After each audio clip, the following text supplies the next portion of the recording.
السلام عليكم البنات، مرحبا بكم في قناة حلويات وأطباق بسمة. اليوم راح نديرو هذه التحلية. تحلية الطبقات تجي بزاف بنينة. أنا هنايا درتها بذوق الفراز، نتوما تحبوا ديروا أي ذوق متوفر عندكم. تقدروا تقدموها في سهرات رمضانية ولا للضيوف تاعكم، تجي روعة في البنة. تابعوا الوصفة للآخر. نروح للمقادير تاع الوصفة تاعنا. نحتاجو بسكوي عادي، نحتاجو 2 علب تاع فلو نوارة ذوق الفراز، نحتاجو كمية من الحليب. من بعد نقول لكم واش ديروا بها. ونحتاجو 2 ملاعق مايزينا و2 ملاعق تاع سكر عادي، بالإضافة إلى ريتل نتاع الحليب.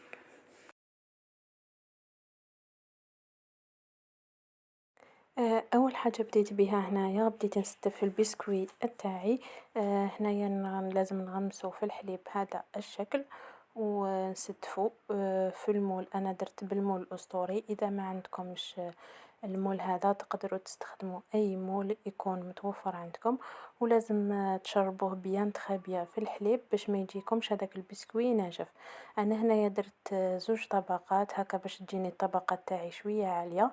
إذا نتوما تحبوا طبقة رقيقة تقدروا ديروا طبقة واحدة.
بعد ما كملت استفت البسكويت تاعي، هنا درت 2 طبقات. نروح نخدم الكريمة.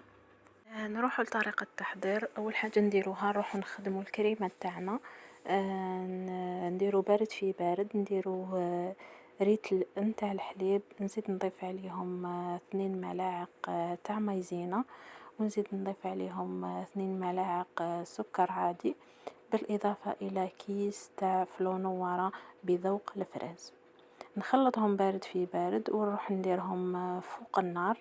غير يعقد لي الخليط نجي نديرو فوق طبقة تاع البسكوي.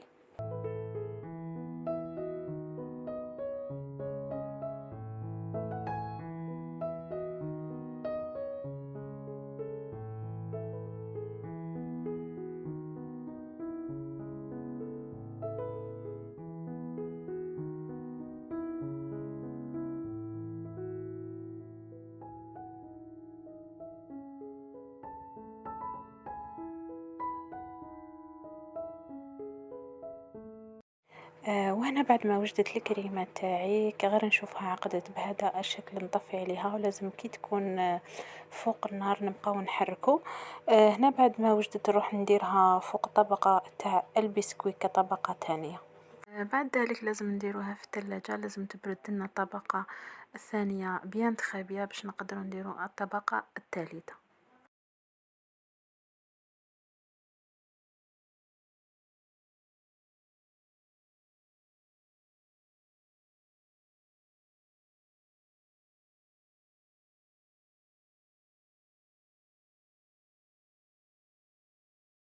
وهنا بعد ما خلينا الطبقة الثانية تاعنا تبرد نروح نخدم الطبقة الثالثة.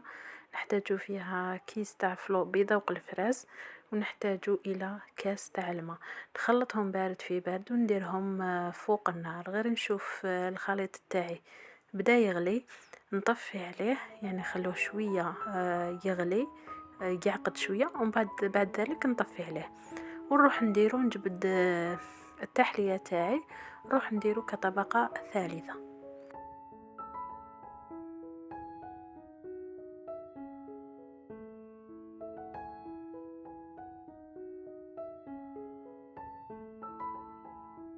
هنا البنات غادي نشوف الفلو تاعي هذاك اللي درت، كيس تاع فلو وكاس تاع ما، غادي نشوفه بدا يغلي بهذا الشكل، نخليه شوية ونطفي عليه باش تجينا طبقة ثالثة متماسكة.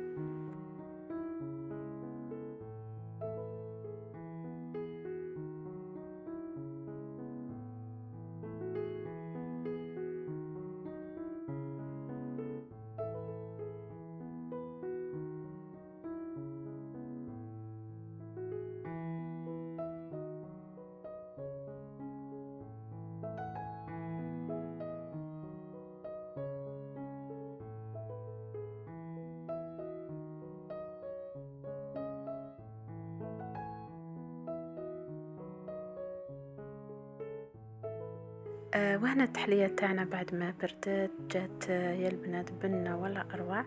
مام الشكل تاعها بزاف شباب، تقدروا تقدموها للضيوف تاعكم في سهرات رمضان ولا لسهراتكم بزاف هايلة وبزاف شابة. مام الذوق تاعها يهبل يهبل يا البنات. وهنا وصلنا لفات على فيديو تاعي، ما بقى لي غير نقول لكم صحة رمضانكم، تصوموا بالصحة والهنا. ان شاء الله نكون كنت خفيفة عليكم وعجبتكم الوصفة تاعي. دعموني بجيم واشتراك في القناة، ومرحبا بكم في قناتي الجميلة.